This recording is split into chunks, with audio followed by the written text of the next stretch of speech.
Assalamualaikum warahmatullahi wabarakatuh. Perkenalkan, nama saya Nidia Ismiati. Saya mahasiswa Universitas Al-Azhar Mandar, Prodi Teknik Informatika. Saya akan membawakan materi yang telah saya kaji, yaitu deindustrialisasi, krisis karakter, dan revolusi mental. Nah, ini judul materi saya. Poin pertama, deindustrialisasi. Deindustrialisasi adalah kondisi ketika kontribusi sektor industri manufaktur terhadap perekonomian semakin menurun.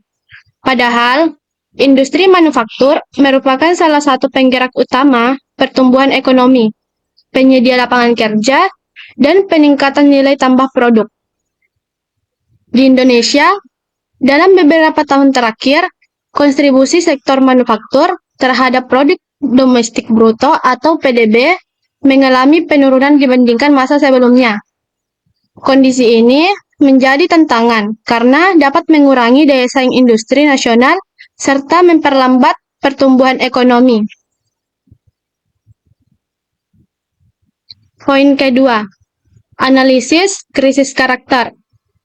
Deindustrialisasi bukan hanya disebabkan oleh faktor ekonomi, tetapi juga berkaitan dengan karakter masyarakat dan sumber daya manusia. Pertama, mental instan. Banyak orang lebih tertarik memperoleh keuntungan cepat daripada membangun usaha atau meningkatkan kemampuan.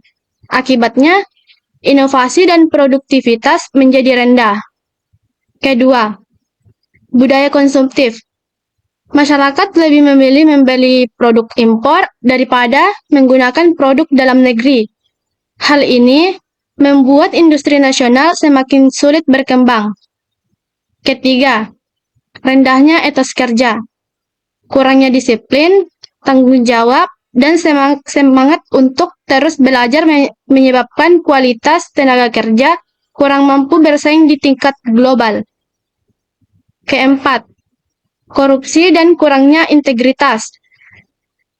Praktik korupsi membuat biaya produk meningkat, menghambat investasi, dan mengurangi kepercayaan terhadap dunia usaha di Indonesia.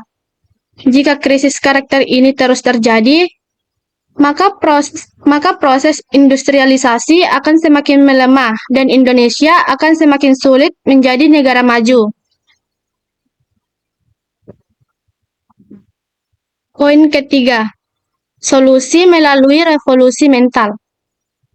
Untuk mengatasi masalah tersebut, diperlukan penerapan 3 nilai utama revolusi mental. Pertama, integritas. Pemerintah, pelaku usaha, dan masyarakat harus menjunjung tinggi kejujuran, tanggung jawab, serta menolak korupsi. Dengan integritas yang baik, investasi akan meningkat dan industri dapat berkembang lebih sehat. Kedua, etos kerja. Masyarakat perlu membangun budaya kerja yang disiplin, kreatif, inovatif, dan terus meningkatkan keterampilan. Pendidikan juga harus menghasilkan lulusan yang siap menghadapi kebutuhan industri modern. Ketiga, gotong royong. Pemerintah, dunia pendidikan, pelaku industri, dan masyarakat harus bekerja sama dalam mengembangkan industri nasional. Misalnya, dengan mendukung UMKM, menggunakan produk lokal, dan menciptakan inovasi bersama. Dengan penerapan 3 nilai tersebut, Indonesia dapat memperkuat kembali sektor industri sehingga mampu menciptakan lapangan kerja, meningkatkan daya saing, dan mempercepat pertumbuhan ekonomi. Sebagai kesimpulan, deindustrialisasi bukan hanya persoalan ekonomi, tetapi juga dipengaruhi oleh krisis karakter bangsa. Oleh karena itu, solusi yang dibutuhkan bukan hanya kebijakan ekonomi, melainkan juga perubahan pola pikir dan perilaku melalui revolusi mental dengan nilai integritas, etos kerja, dan gotong royong.